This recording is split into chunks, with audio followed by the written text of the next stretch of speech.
Olá, amigos da Revolução Industrial Brasileira. Aqui Fausto Oliveira com vocês, dando prosseguimento à série sobre as propostas econômicas para o Brasil enfrentar a coronacrise. Primeiramente, eu quero trazer de novo aquela advertência que todo mundo que não é um imbecil completo, como vocês sabem quem, está dando para todas as pessoas. Por favor, permaneçam onde vocês estão. Não saiam de casa, não se arrisquem, esse vírus é muito transmissível e a doença é avassaladora. Por favor, recomende à sua família, recomende aos seus amigos, às pessoas que você encontrar aí na internet, que respeitem a quarentena. É muito sério. Peça sua comida pelo aplicativo, resolva as coisas rapidamente na rua, se for assim da sua necessidade. E se você tiver que trabalhar na rua, que faça com proteção, exija isso do seu chefe. Passando então ao nosso debate de hoje, os nossos convidados são dois, são Guilherme Magacho, professor PhD pela Universidade de Cambridge, na Inglaterra, professor da Universidade Federal do ABC, Paulista, e pesquisador associado da Fundação Getúlio Vargas. E também Marco Branches, que é mestre pela Fundação Getúlio Vargas em Economia e também pesquisador associado lá do Centro do Novo Desenvolvimentismo da Fundação Getúlio Vargas. Eu quero primeiramente já agradecer muito aos dois, tanto ao Guilherme quanto ao Marco, por estarmos aqui nessa entrevista, quase uma mesa redonda, né? E já chutar a primeira pergunta para eles. Eles são autores de um estudo recente que fala dos impactos da crise, ou seja, são lisos, né? Já estudaram aí os impactos da coronacrise na economia brasileira e tentaram observar o que seria o benefício de se oferecer, nesse momento, uma renda básica emergencial num valor diferente àquele que o governo está propondo. Então, nós vamos debater esses assuntos aqui hoje. Vou começar, então, perguntando ao Guilherme, ao Marco, eles vão se dividir aqui conforme eles achem melhor. Quais serão, professores, os impactos econômicos, também sociais, se quiserem explorar esse assunto, dessa grande crise no Brasil e que tipo de coisa o estudo de vocês aponta como mitigação, como possibilidade de diminuir, reduzir esses impactos? Bom, primeiramente eu queria agradecer aqui ao Guilherme, né? Queria agradecer ao Fausto pelo convite, ao Fernando também. Acho que é uma ótima oportunidade, é necessária para a gente discutir esses pontos. Agora, entrando na pergunta propriamente dita, existe uma questão aí bem relevante que a gente tem discutido, que é o fato do isolamento, que, ao meu ver, obviamente, como você bem apresentou no começo da entrevista, é necessário, do isolamento gerar tem uma consequência econômica. O que a gente tentou fazer no estudo é, de alguma forma, tentar mensurar esse prejuízo econômico e até o prejuízo social desse isolamento social que a gente tem feito nas últimas já 2, 3 semanas, para alguns uma semana. E qual seria, então, o principal efeito que a gente considera desse tipo de isolamento? Bom, você tem um grupo bastante grande de trabalhadores, a gente estimou o trabalho bem feito pelo Marco aí, usando a PNAD, são cerca de 32 milhões de trabalhadores que estavam, né, agora já mudou, mas estavam nos últimos meses em condição de trabalhadores informais, de diferentes formas, né? Então, você tem informais domésticos, setor privado, trabalhadores informais e trabalhadores por conta própria com CNPJ. A maioria deles de microempresas individuais. Esses trabalhadores seriam, obviamente, aqueles que mais sofreriam no primeiro momento os efeitos dessa paralisação. Por quê? Primeiro porque esses trabalhadores eles deixariam de receber a renda deles obtida a partir da movimentação de pessoas. A maior parte deles vendedores ambulantes, ou entregadores, ou motoristas de Uber, ou você tem assim, uma série de trabalhadores que estariam nessas condições. E o que a gente tentou estimar é qual seria a perda de renda dessas pessoas. A gente chega em algo como 53, pouco acima de 54 bilhões, desculpa, pouco acima de 50 bilhões de reais por mês, que é a renda que esses trabalhadores recebem. E o que a gente fez também foi tentar identificar em quais decís de renda eles estão distribuídos. E o que a gente vê é que você tem uma distribuição bastante uniforme, quase que igualmente distribuída, com uma tendência um pouco maior para os VC intermediários. Então, ali, 30% a 60% da população seriam aqueles mais prejudicados.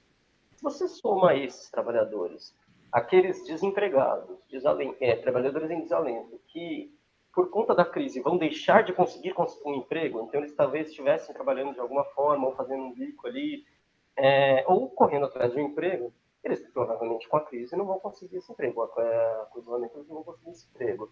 A gente está falando aí de uma quantidade muito maior, a gente está falando de quase 50 milhões de pessoas. Então, você tem que considerar aí que um quarto da população brasileira está influenciada, ou um pouco menos do que a metade da força de trabalho brasileira, está sendo diretamente afetada por isso. Qual seria a consequência disso? Num primeiro momento, como eu estava falando, eles perdem a renda deles.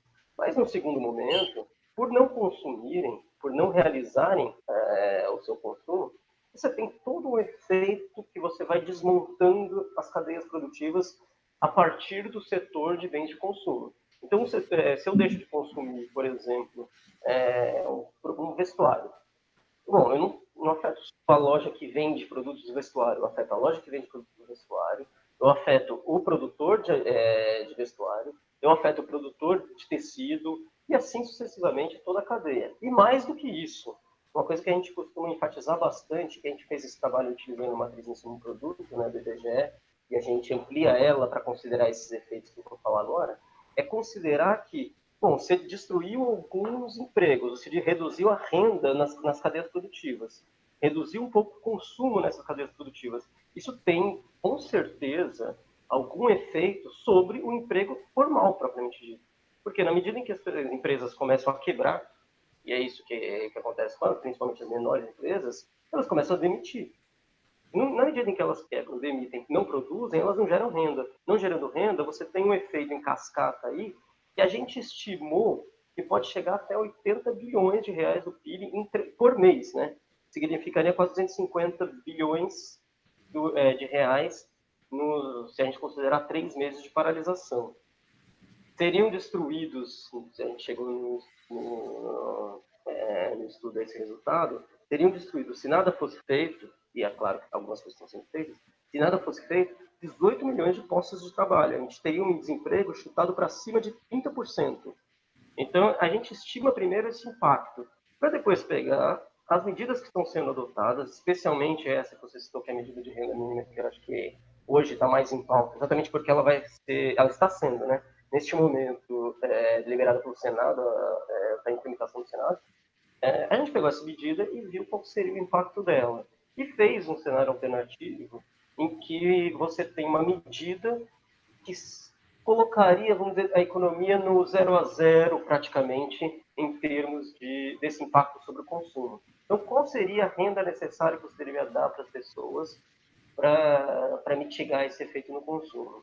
Eu acho que o Marco pode falar melhor dessas duas propostas especificamente e das outras propostas que estão em implementação, porque acho que foi nesse sentido que a gente fez o estudo, esse foi o caminho que a gente seguiu. Quer falar um pouco sobre isso, Marco?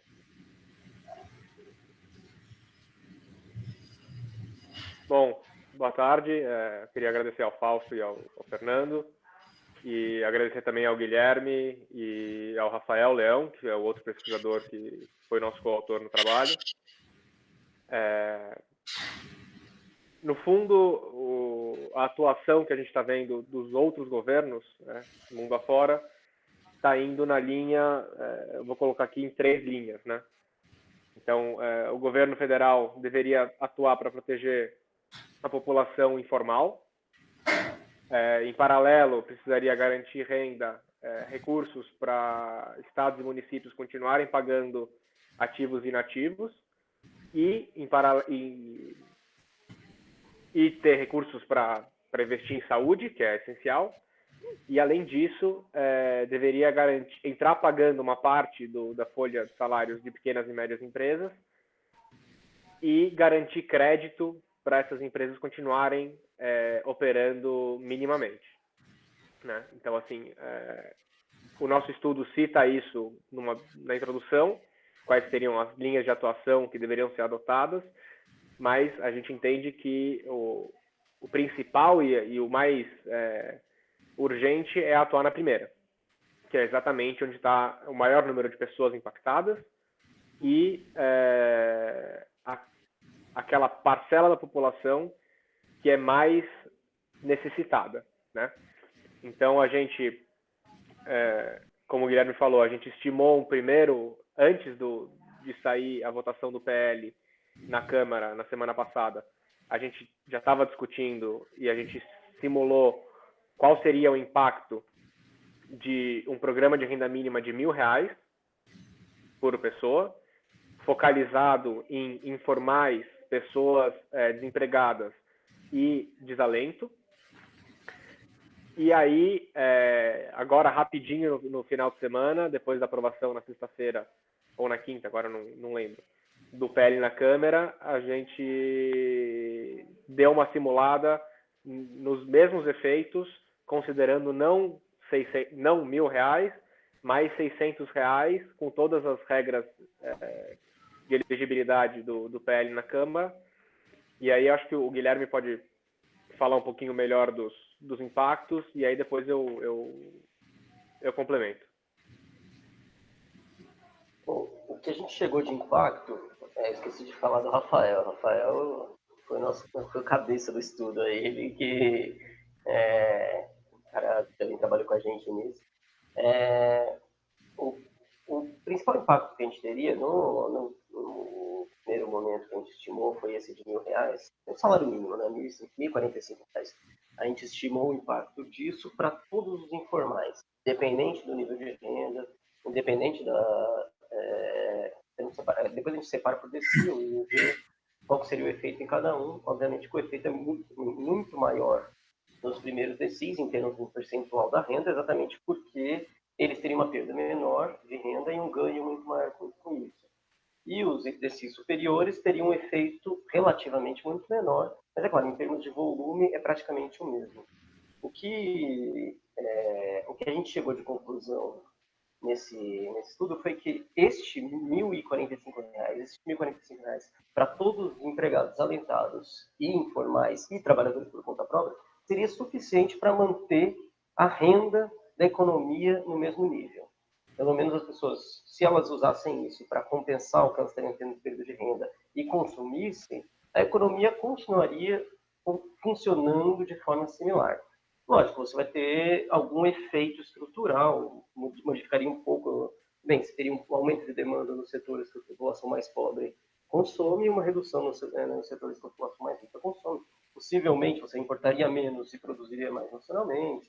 Teria alguns efeitos estruturais, mas em termos de volume, você praticamente conseguiria manter os 18 milhões de empregos. Em termos de PIB, você praticamente conseguiria manter aqueles 80 bilhões que eu tinha falado, não seriam perdidos, 80 bilhões por mês, né, 250 no período, não seriam perdidos. O que é muito importante para a gente conseguir uma retomada mais rápida da economia, né? Porque uma vez que você perde, para voltar depois, o trabalho é muito mais difícil. E aí a gente fez a estimativa também com esses R$ 600. Na verdade, sim, são R$ 600 apenas para trabalhadores que ganham até 3 salários mínimos por família, né? E meio salário mínimo per capita, além de outras elegibilidades. E tem uma coisa que eu acho que é extremamente importante no PL, eu particularmente acho extremamente importante, que é o fato de dar R$ 1.200 para mães solteiras, chefes de família, exatamente porque elas são aquelas que vão cuidar dos filhos, não pode deixar para a avó, porque esse é o momento que a gente tem a situação, tem que cuidar mais e mais e isolar mais e mais os idosos. Eu acho que, especialmente nesse caso, e a gente colocou tudo isso na conta. O que a gente chegou? A gente chegou num valor por ano de 18,4 bilhões, desculpa, por mês, de 18,4 bilhões de reais. Esse é o custo fiscal da política. O custo fiscal relativamente baixo, se a gente for pensar que a política vai durar 3 meses, a gente não está falando em 1% do PIB. A gente está falando 0,8% de um PIB de 7 trilhões. Então a gente está falando um valor, são 55,2, 55, cerca de 55 bilhões de reais em 3 meses, que não dá o 1% do PIB. Não dando 1% do PIB, a gente consegue sustentar, em termos de renda, pelo menos 1,2%. Então, o custo fiscal é de 1%, mas você sustenta, além da própria renda gerada ou para a economia, você joga aí mais 1,2 vezes, multiplicador de 2,2, né? Você joga aí um efeito na economia de sustentação de 1,2% do PIB, o que significa que daqueles 18 milhões de empregos que seriam destruídos, você está destruindo alguma coisa, lógico, mas você sustenta cerca de 8 milhões deles. De novo, tudo bem, o efeito é perverso, você vai perder, vai ter destruição de emprego, vai. Você vai ter uma redução do PIB, vai. Só que isso é muito menor do que o que a gente teria se não fosse feita essa política. A gente está mitigando aí pelo menos 1/3 do efeito econômico, sem contar o efeito social, porque a gente está focalizando, uma política muito focalizada nas populações de mais baixa renda. Então, acho que assim, essa política tem que passar. Isso aí é o básico para começar a conversar. E tem que passar e tem que ter uma forma de implementação emergencial. Eu vi algumas pessoas que trabalham com isso falando sobre a possibilidade de usar o próprio sistema do Bolsa Família e só dar um bônus no Bolsa Família direto.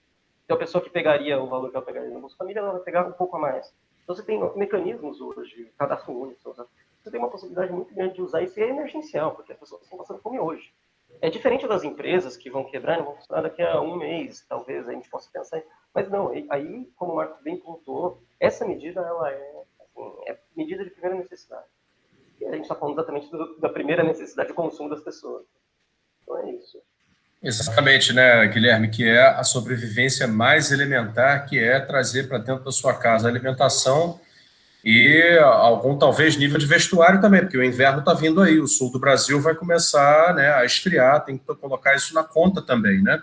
E é sempre bom a gente demarcar que o debate econômico ele continua sendo um debate humano. É preciso permear, ou pelo menos repermear a economia com um certo humanismo. Lembrar que falar de economia é falar de pessoas, né? Falar de necessidades materiais básicas. Então, sobre isso, eu queria uma rápida opinião de vocês dois sobre aquilo que o governo conseguiu compor aí como proposta, que parece que está resumido no PL e que tem algumas outras iniciativas aí também via BNDES, né, sendo estudadas ou talvez já em fase de implementação, demarcando que nós estamos gravando no dia 30 de março. Portanto, o que o Guilherme e o Marco vão comentar é aquilo que está aí nos noticiários já publicado até o dia 30 de março. Vocês podem fazer uma pequena análise do que saiu até agora? Claro, Fausto. Eu acho que é importante a gente colocar que essa dualidade, essa dicotomia entre economia, então salvar a economia ou salvar vidas, na verdade é falsa, né? Não existe essa ideia de que se a gente não adotar medidas de isolamento social, a economia está resolvida. No fundo, se a gente não adotar medidas de isolamento social, a gente sabe, e aí tem um estudo do Imperial College lá em Oxford, que estimou para o Brasil mais de 1 milhão de mortes, se nada for feito. Então, assim, para além do custo social e do custo dessas vidas perdidas, o custo econômico dessa perda de vidas humanas é gigantesco, tirando o fato do medo que isso gera. Então, mesmo se o governo não adota nenhuma medida explícita de controle de isolamento social, nenhum pai vai mandar seu filho para a escola, ninguém vai voltar a viajar, seja por trabalho ou turismo. Então, assim, a gente precisa superar essa ideia de que ou a gente escolhe economia ou escolhe salvar vidas. Até porque, como o Fausto bem colocou, o que seria a economia se não fossem as vidas, né? Mas, então, entrando um pouquinho na questão propriamente dita, é importante colocar que na última semana, principalmente, a gente teve uma evolução boa das medidas do governo federal.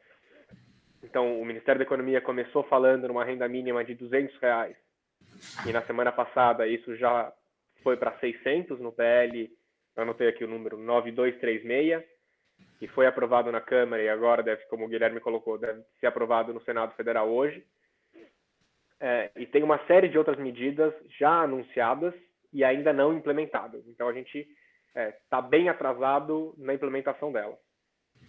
Mas tem medidas para aumentar o capital de giro das empresas, e aí o governo federal colocou suspensão de 3 meses do pagamento do FGTS, suspensão de 3 meses do pagamento da parcela da União do Simples Nacional, anunciou 5 bi de crédito com recurso do FAT para pequenas e médias empresas, reduziu em 50% a contribuição de empresas durante 3 meses para o Sistema S, antecipou o pagamento de 13º para os aposentados, antecipou a bônus salarial, está transferindo recursos do PIS/PASEP para o FGTS para facilitar o saque, está cortando o IPI de produtos importantes para o combate à pandemia, e está tentando garantir recursos para estados e municípios. Então, teve uma medida, somando adiamento de pagamentos de dívida com a União e recursos destinados para a saúde, eu acho que já foram destinados a estados e municípios 88 bi. Ainda é pouco, a gente sabe, então se a gente olhar para o mundo e para os valores que a gente está vendo dos pacotes anunciados por outros governos, as medidas adotadas aqui no Brasil ainda são muito tímidas, mas pelo menos assim a gente teve uma correção de rumo, né? A gente teve parece que a pasta econômica está deixando de negar que o problema existe, passou a aceitar e passou a pensar em como o governo federal pode atuar para atenuar isso. Tem muito debate, tem muita gente muito boa debatendo. Eu acho que vale a gente ressaltar uma proposta do Pedro Neri, que é consultor legislativo no Senado, ou na Câmara, agora não lembro, que é de usar os recursos do FGTS. Então, o FGTS, o aporte que os trabalhadores e as empresas fazem, gera um resultado na conta do fundo. Então, parece que tem mais de 100 bilhões de reais de resultado do FGTS parado. E aí, parado entre muitas aspas, porque a gente sabe que esses recursos são usados para financiar a construção civil, por exemplo. Mas aí, em tempos como os que a gente vive, valeria a pena entrar na discussão o uso da totalidade ou de parte desses recursos para mitigar os efeitos da crise, e depois a gente vê como volta a financiar o setor da construção. Eu acho que vale lembrar a coluna do Pércio Arida, na Folha, se não me engano, que em tempos como esse, a gente não pode cair naquele fiscalismo barato, né? É claro que o governo federal vai precisar atuar, e é claro que a gente vai precisar emitir dívida. E não tem problema. O mundo inteiro está emitindo dívida. Em tempos de guerra, a emissão de dívida existe, é necessária, e os tempos que a gente vive são tempos de guerra, né? É fundamental que a gente deixe de lado essa besteira de falar que o governo federal não tem recursos. Estão um pouco engessados, tem que saber que amarra soltar, e a gente vai emitir dívida. Isso não é problema. O governo federal não é como a família brasileira que não pode emitir dívida. O governo federal emite, e é assim que as coisas funcionam. Então, não sei se o Guilherme quer complementar com alguma coisa, mas eu acho fundamental a gente colocar essas questões para o debate e levantar que, no final das contas, o objetivo principal da atuação de todos os níveis de governo, da atuação do setor privado, é preservar vidas. Quando a crise passar, depois a gente vê como que vai pagar a conta. Eu concordo com o Marco, que gênero no mundo real, porque é isso, o governo teve uma mudança de postura na última semana que é muito meritória. Muito embora eu acho que ainda está muito aquém do necessário. A gente teve, acho que a última crise gerada na economia em 2008, 2009, uma crise mundial. Antes a gente teve a crise do SARS, né, que em 2003 teve um impacto razoavelmente pequeno sobre a economia. A China crescia mais de 10%, teve uma perda assim, de 2 pontos percentuais do PIB.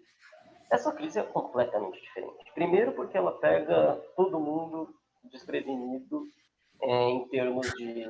O mundo estava em recessão já. Não estava em recessão, mas o mundo estava crescendo a uma taxa muito inferior. A crise de 2008, o mundo estava bombando. Quando teve o SARS em 2013, o mundo estava bombando. A China estava puxando, estava crescendo 11 ponto qualquer coisa por cento. Era uma coisa de louco. Não era aquele motor da economia, porque não era o tamanho que tinha, mas eles cresciam muito. A Ásia crescia, a Europa, Brasil, crescia, todo mundo crescia. O Brasil naquela época não crescia, porque estava em crise fiscal, crise dos pagamentos, né? Mas logo em seguida a gente voltou a crescer. Essa crise é completamente diferente. Pegou todo mundo já sofrendo para sustentar economias, mesmo os chineses estavam sofrendo para sustentar uma economia que crescia muito aquém do que vinha crescendo nos últimos 2, 3 anos. Sem comparação com o que vinha crescendo antes da crise de 2008. Né? Bom, e o que o governo brasileiro tem feito? Basicamente, tem postergado pagamentos.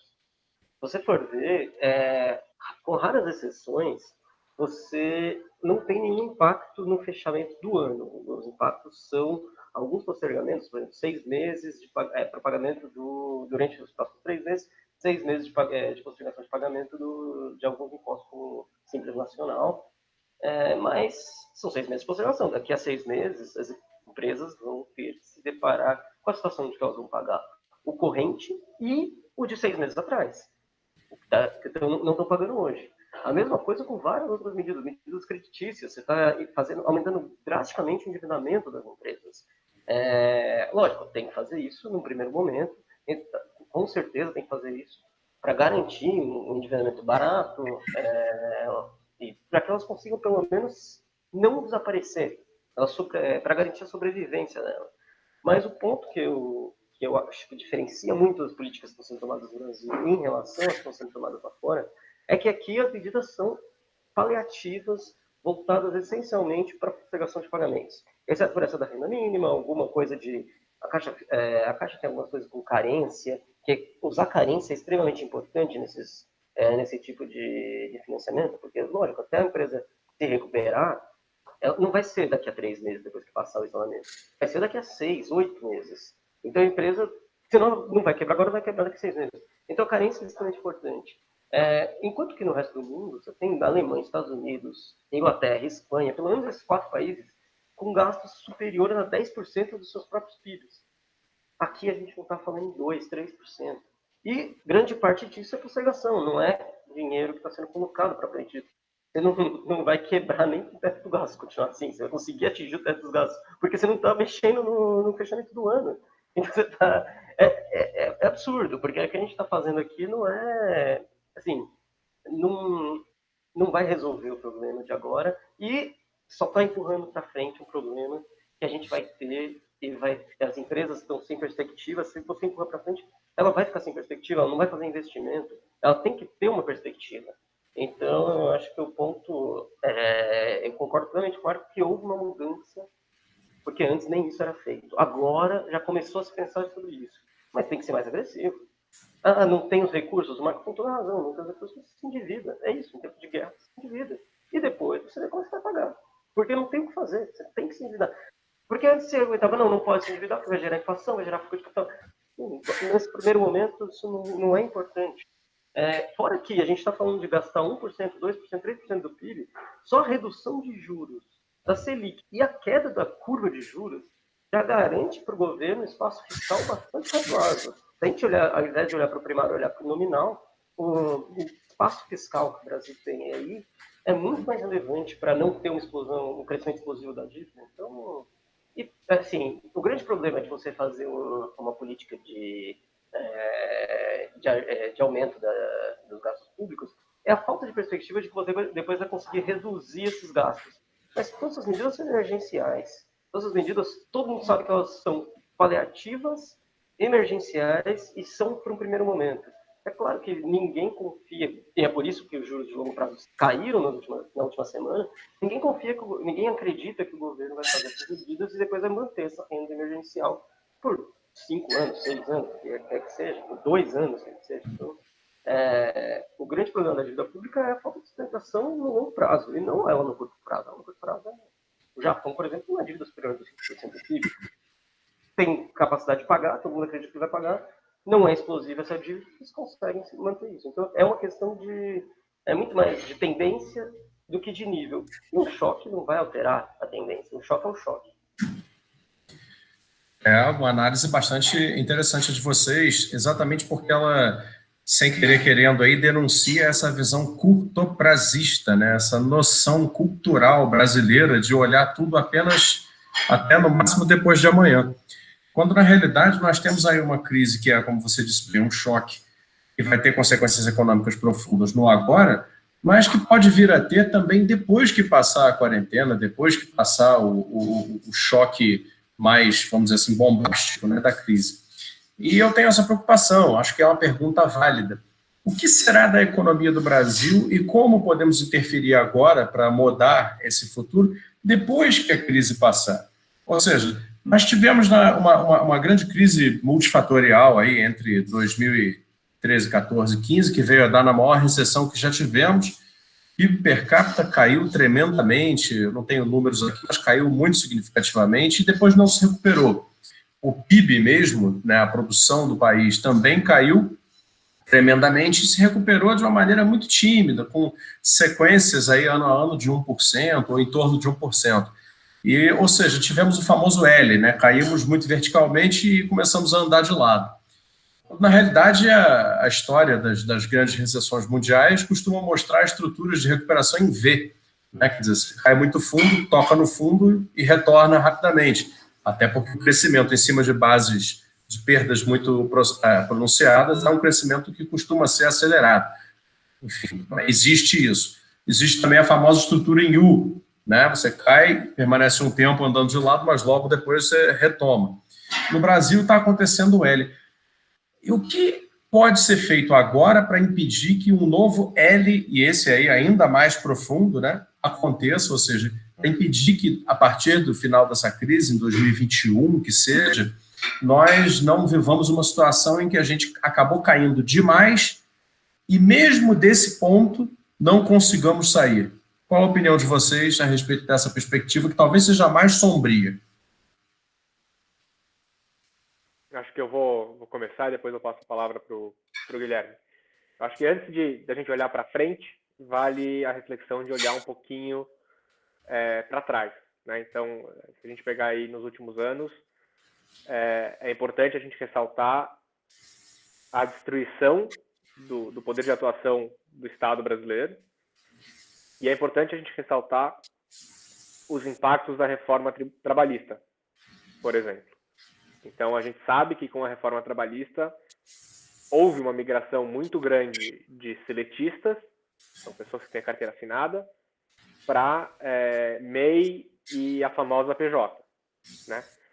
Então, se a gente estivesse enfrentando a crise hoje com essas pessoas ainda com a carteira assinada, a gente teria alguma garantia de recebimento de salários. Como a situação não é essa, a gente não tem mais essas salvaguardas do direito trabalhista. É importante também colocar a redução de investimentos em pesquisa científica, né? Se a gente olhar aí nos últimos anos, os investimentos do governo federal em inovação e pesquisa científica nas universidades federais caiu significativamente. E o que a gente faria hoje, no meio dessa pandemia, se não fosse a ciência para estar do nosso lado? Então, essas são reflexões que são fundamentais a gente fazer. Eu acho que se tem alguma coisa boa vindo com com a pandemia é a oportunidade de a gente refletir sobre as ações, as escolhas que a gente tem feito. E é fundamental também colocar que o Estado tem um papel fundamental no desenvolvimento de qualquer país.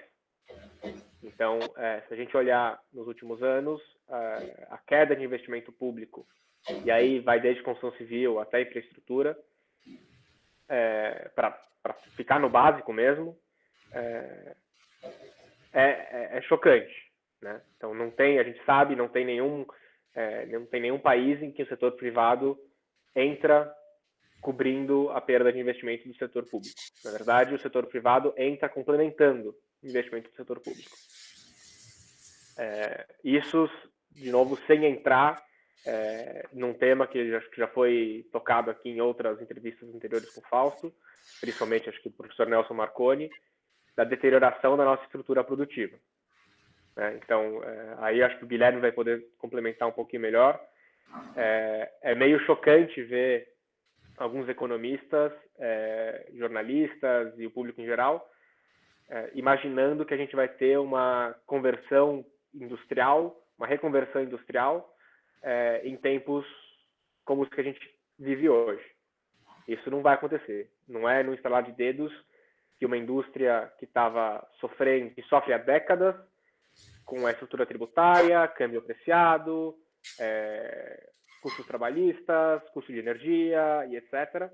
Não é estralando o dedo e assinando um decreto que essa indústria vai passar a produzir respiradores.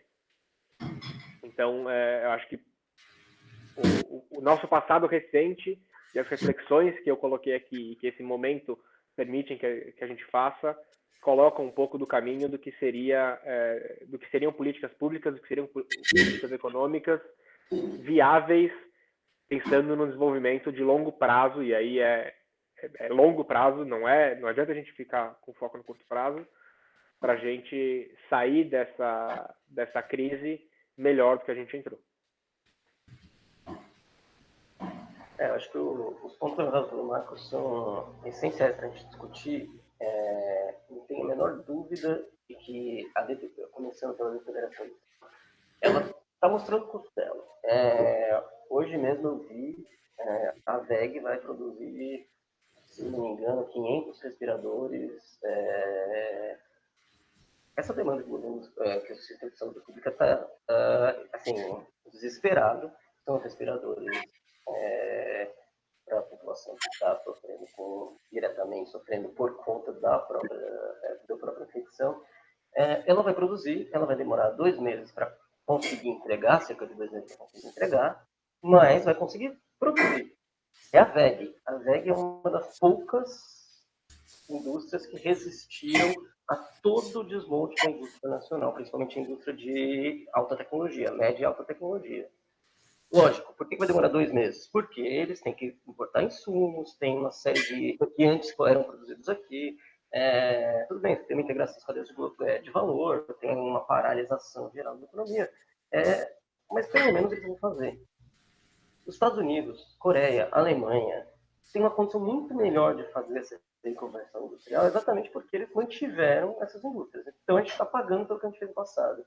Estamos pagando também por ter reduzido o investimento público. O investimento público em saneamento é baixíssimo, então a crise vai ser muito maior aqui por conta da falta de saneamento, a disseminação do vírus vai ser muito maior aqui por conta da falta de saneamento, falta de investimento público em saneamento, a falta de investimento em outras áreas que façam com que as próprias empresas sejam capazes de se desenvolver. Recentemente tinha se falado que a gente não vai investir em tecnologia 5G. Se a gente não investe em tecnologia 5G, a gente não consegue fazer com que grande parte das indústrias que dependam de tecnologia, por exemplo, a grande parte das coisas que a gente tem feito agora, home office, nesse período de crise, não se desenvolvam. Grande parte das indústrias que dependem de tecnologia, indústria 4.0, 5.0, que seja, indústrias que dependem de uma relação, dependem da produção, praticamente produção na nuvem, produção digital associada à produtiva propriamente dita, elas dependem desse tipo de tecnologia. Se a gente não tiver, essas indústrias vão deixar de existir. E isso são as coisas estruturais que a gente teria que ter mudado lá atrás. Ficou evidente agora que a falta que elas fazem para a gente. e que a gente agora tem que se conscientizar de que a gente tem que começar a mudar isso também. Espero que a gente consiga.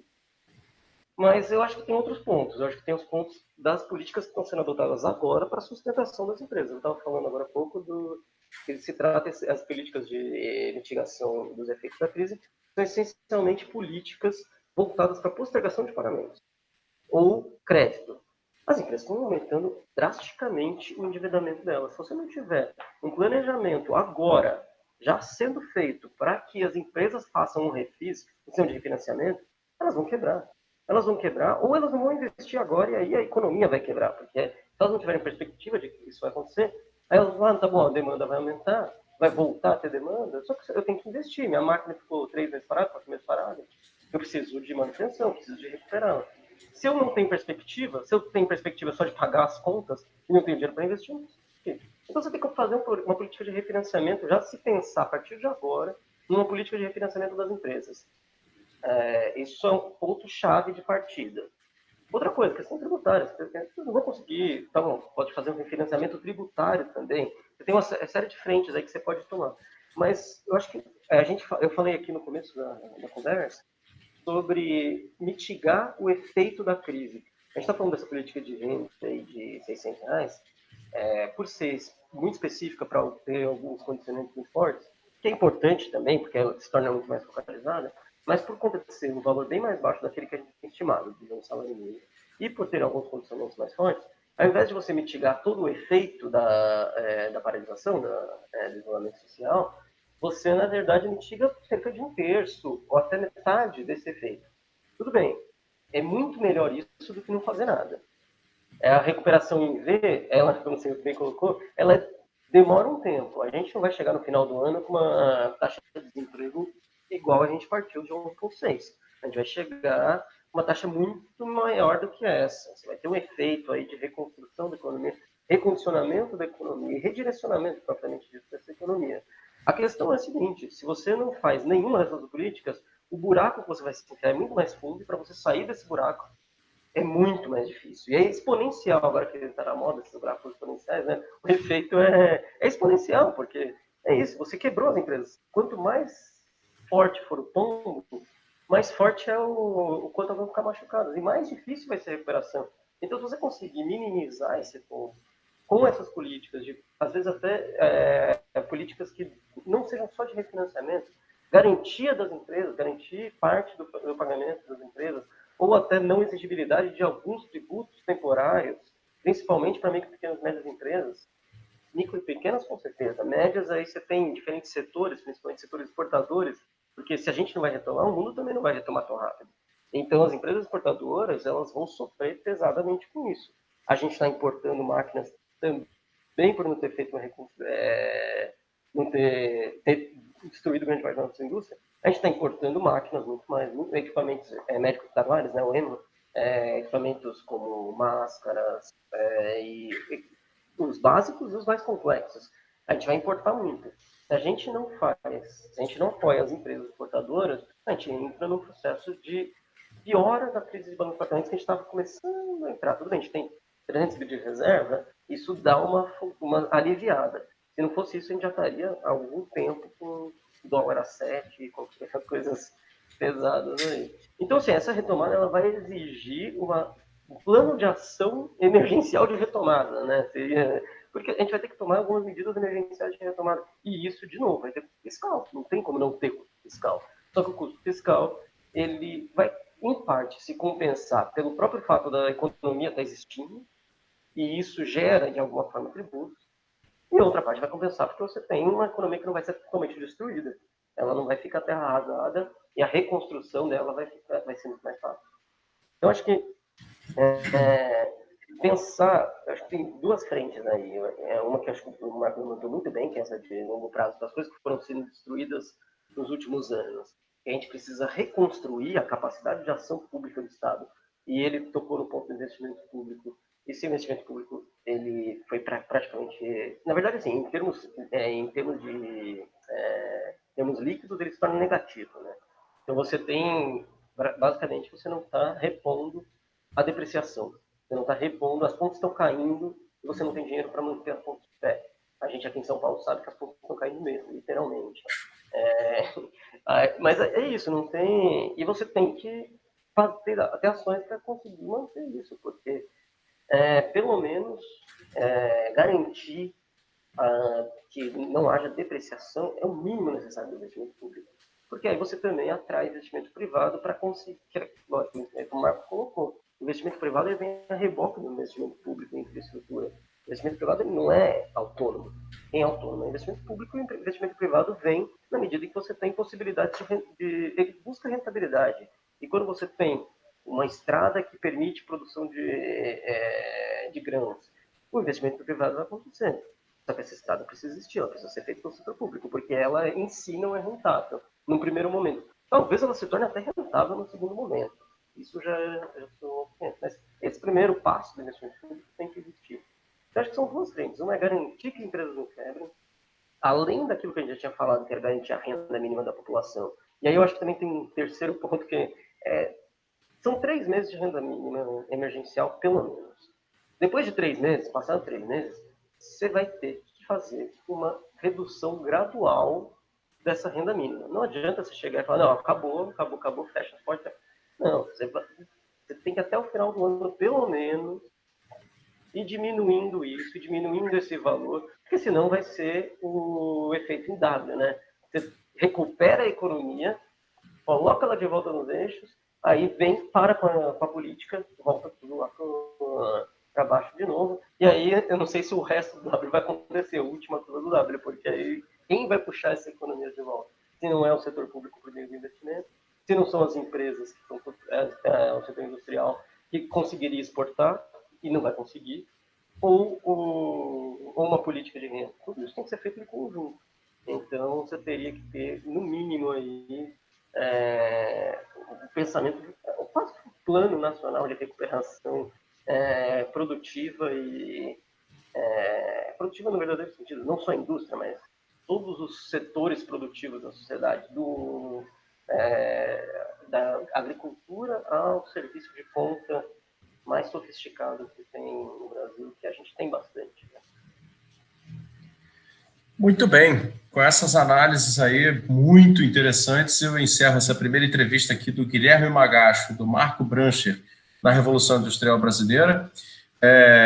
Que bom que a gente conseguiu terminar antes que a sala do Guilherme escureça por completo, né? Que daqui a pouco ele está quase desaparecendo. É brincadeira, mas realmente assim